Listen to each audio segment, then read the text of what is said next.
Hello, Internet. It is I, the Malik Aaron, and welcome back to Box Office Predictions. Today we're going to be talking about the Toxic Avenger Unrated. So, as usual, we're going to be going over the pros and cons. So, let's get to it. Pros. Okay, so Toxic Avenger. This right here is a reboot of a classic 80s B movie of the same name. And, it was like a little movie that initially no one really like cared about, but then became, but looking at its Wikipedia page, because I actually don't know much about the Toxic Avenger. Apparently, it found an audience when it had like a midnight movie engagement like in New York City. It's in late 1985 and it was very successful, and that's where the cult following really happened. Then after that, it spawned some sequels. Three sequels, animated show, and then it took a while, but eventually you found they decided make a reboot, and here we are. So yeah, pretty sure anyone who's like a fan of Toxic Avenger because of like its cult status is obviously gonna be interested in this to some extent. So yeah, I say like the original movie's reputation, I will label that as a pro because that'll help this movie at least a little. So it's pro number one. Pro number two, reviews for this are quite good actually. You know, it has a 84% critic score, 86% audience score. There's no cinema score. Wasn't enough theaters to get a cinema score. But still, this reaction, it's good. It's a very good sign. So I will absolutely label that as a pro. Um, I try to think of other pros. I guess of all the movies coming out this weekend, this stands out the most. So I mean, I guess that's good. It's a little more out there compared to like Caught Stealing and The Roses. So it's got that advantage. So I'll label that as a pro. Um, Look at its theater count. So it's about 1,995 theaters. I mean, it's not a terrible number. So I'm not going to label it as a pro or a con. Like I mentioned the cast, though, we got some notable names in here that I will absolutely mention. Who do we got? We got Peter Dinklage as the Toxic Avenger. Pretty sure y'all know who Peter Dinklage is. In TV, he's known for Game of Thrones. But in the movie world, he's been in a number of flicks. I remember him in Elf. Apparently, he was in Prince Caspian. There's Death at a Funeral. Both the UK and the American version. He was in X Men: Days of Future Past. His Pixels. Yeah, he was in Avengers: Infinity War. Um, a lot of these are just like voice roles, so I can't really mention them that much. These are Hunger Games, Battle of Songbirds and Snakes. He voiced in Wicked, I know that. But I know people don't, people like in like what's the official name? The dwarf community, like the little people community.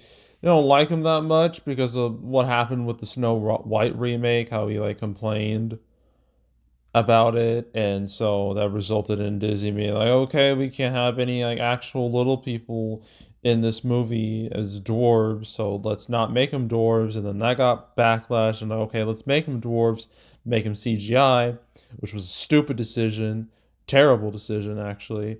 It just makes you wonder. You should have just hired little people in the first place and saved yourself some money, but nah. Nah, didn't want, God forbid Disney saves a buck. So yeah, there was that whole debacle. But besides Peter Dinklage, we got Jacob Tremblay. The very successful child star. In Room. There's Room. There's The Book of Henry is a movie I need to watch, not because it's good, because I heard the movie's absolutely baffling. So I feel like I'll watch that eventually.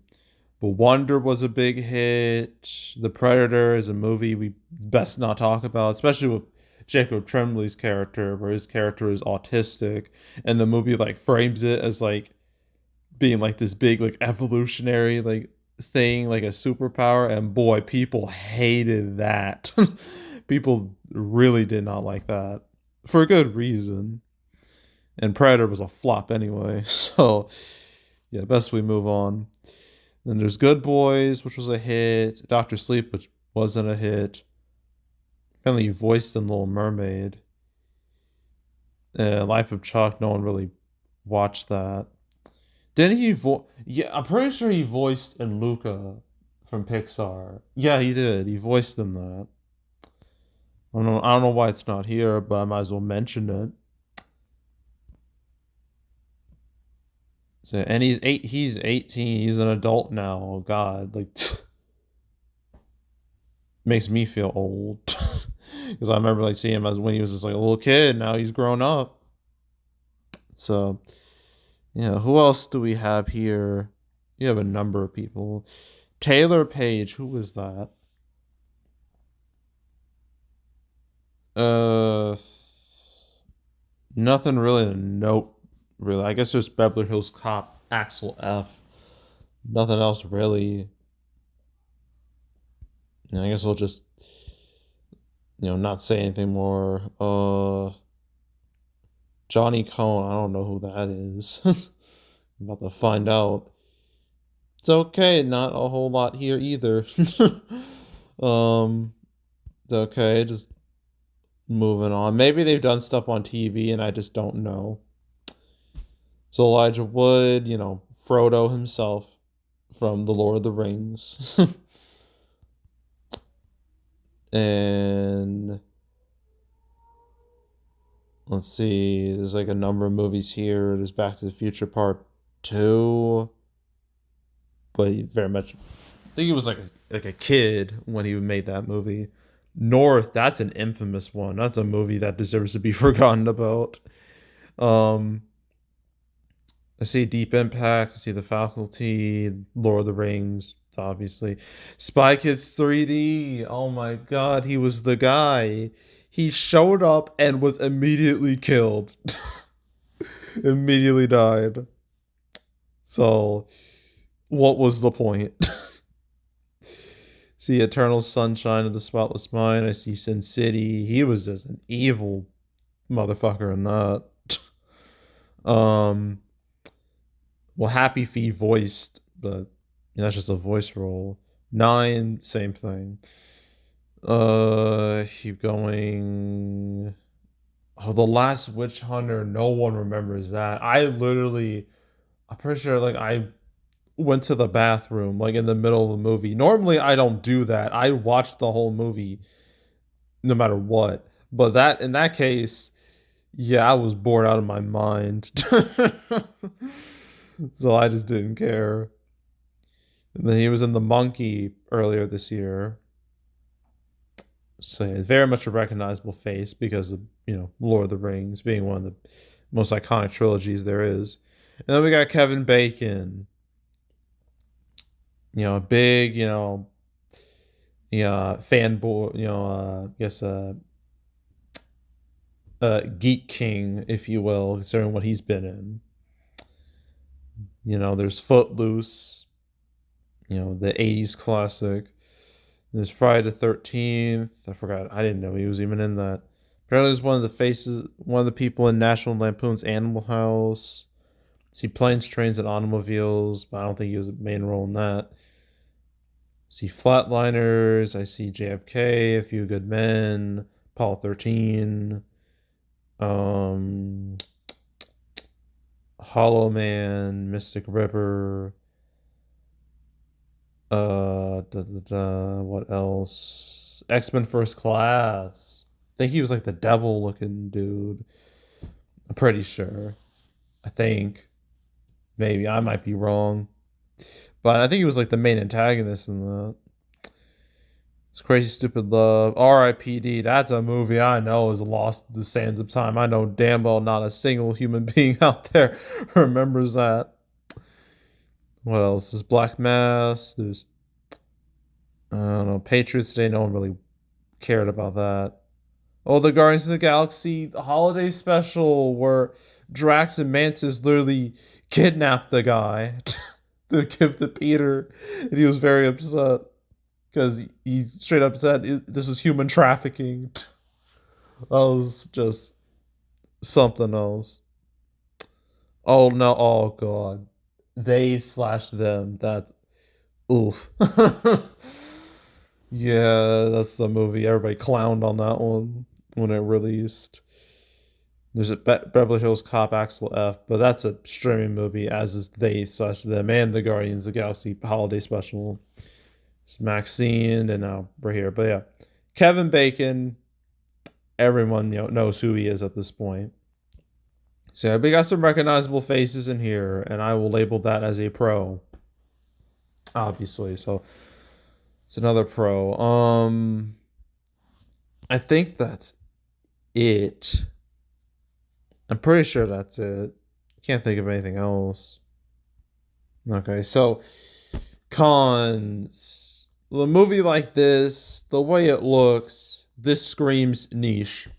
This screams this movie is going to have a small, dedicated but small, very small audience.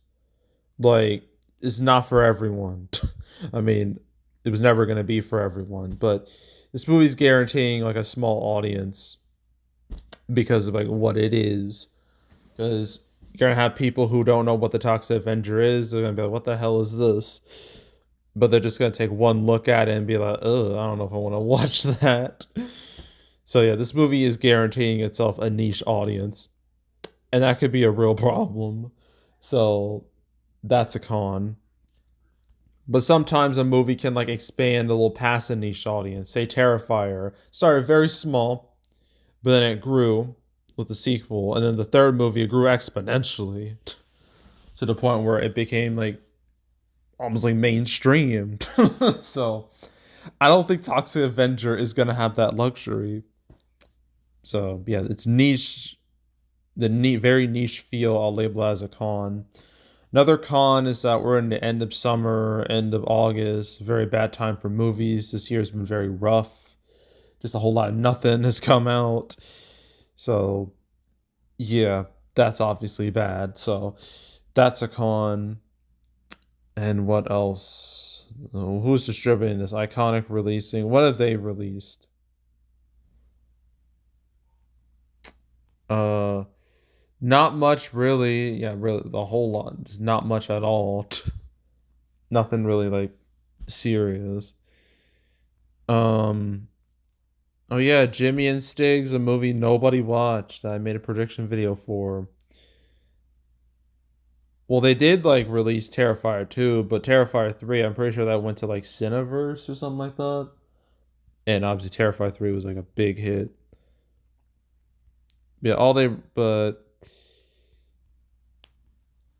yeah, they haven't really released much really besides Terrifier 2. So there's nothing really like that serious. So yeah, just gonna, because they don't have a lot to their name, I'll label that as a con. And I think that's it. So opening weekend, I don't even have like early numbers for this. So I can't say, how we'll do. Um I don't know. Maybe if it's lucky it'll hit like 1, 2 million. I gotta do 3 day and 4 day. Let's just say 1 to 2 million for 3 day, and then 2 to 3 million for 4 day, and a final total of like probably like 5, 6, maybe less. I don't see this having a long life. So Yeah, I'm gonna just stick with that. And we're done. We're done with August, summer, all that. Hooray. Ugh. Yeah, these last few weeks have been rough when it comes to prediction videos because there's nothing really that interesting to talk about. Like it just makes it a lot harder.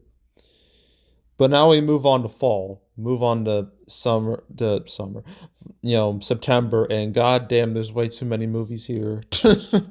The main one, obviously, being Conjuring Last Rites. That should help the box office a bit because the Conjuring movies, no matter the quality, they're historically reliable at the box office. They've shown remarkable consistency considering how many movies there are.